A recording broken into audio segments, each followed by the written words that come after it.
Hi everyone, welcome to our channel App Onlys. On today's tutorial, I will guide you how to sign in on the Zoho Mail account. For that, simply open a browser on your device according to your preference, and on the top you will be able to see the web address bar. Click on that and you need to type a URL zohomail.com and press enter on the keyboard. Doing so, you will get landed on this interface. Once you open, you will be able to see Access Zoho Mail button. Simply click on that and now you will be directly land into the Zoho Mail account. Make sure you have already created an account.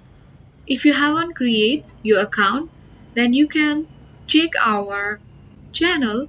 I have already made the video on the channel, so you can get access the information how to create Zoho Mail account from there and easily access or sign in on the Zoho Mail account. I hope this video was useful for you.